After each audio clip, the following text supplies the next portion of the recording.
The old house creaked around me, a symphony of settling wood and whispering drafts. It had been my sanctuary for years, a place of quiet solitude. Then came Lily.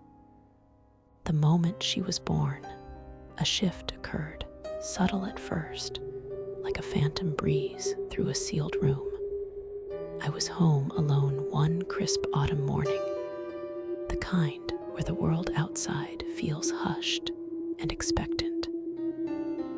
Lily, a tiny bundle of warmth and needs, was restless. I'd just placed her in her bassinet in the living room, intending to fetch her bottle from the kitchen, when I heard it.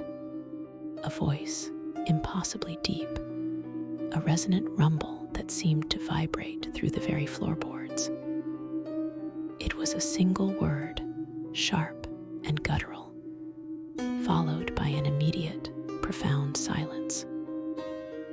Lily, who had been whimpering moments before, was utterly still. Curiosity, tinged with a prickle of unease, propelled me forward. I returned to the bassinet, bottle in hand, to find Lily gazing serenely at the ceiling, a tiny smile playing on her lips. It was then I started calling him the Watcher. My partner, Mark, was not as accustomed to the uncanny.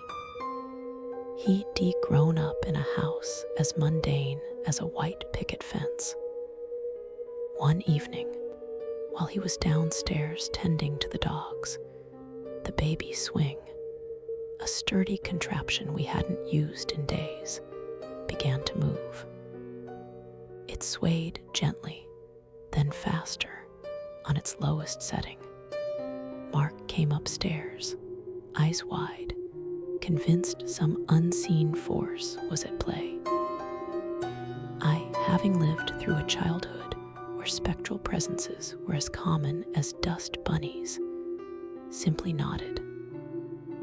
Just the Watcher, keeping an eye on things, I'd said, a practiced calm in my voice. Our foray into baby monitors led to further confirmations.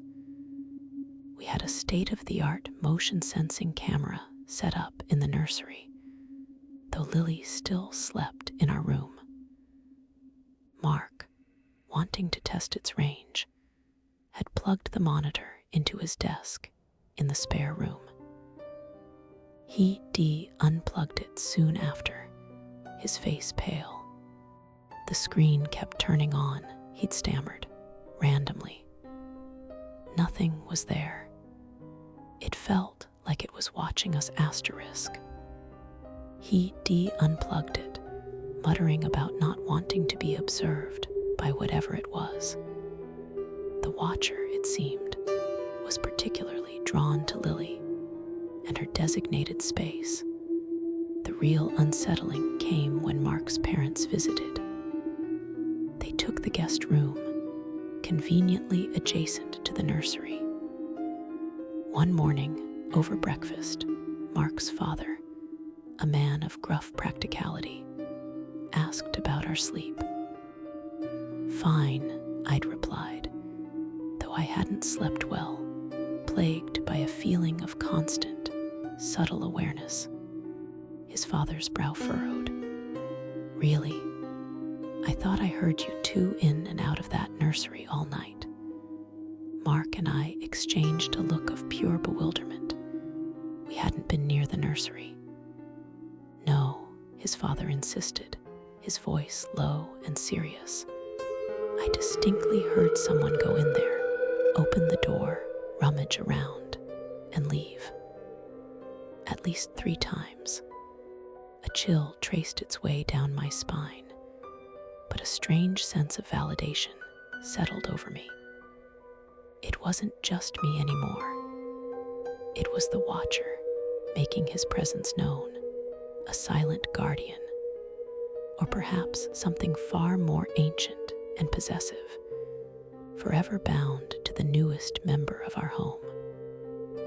The house, once a place of peace, had become a stage for an unseen drama, and our daughter, the unwitting star. Do you believe in guardians? Or something more sinister watching from the shadows? If you think you heard something, you probably did. Subscribe to the Aqeela Files for more chilling encounters. Don't say I didn't warn you.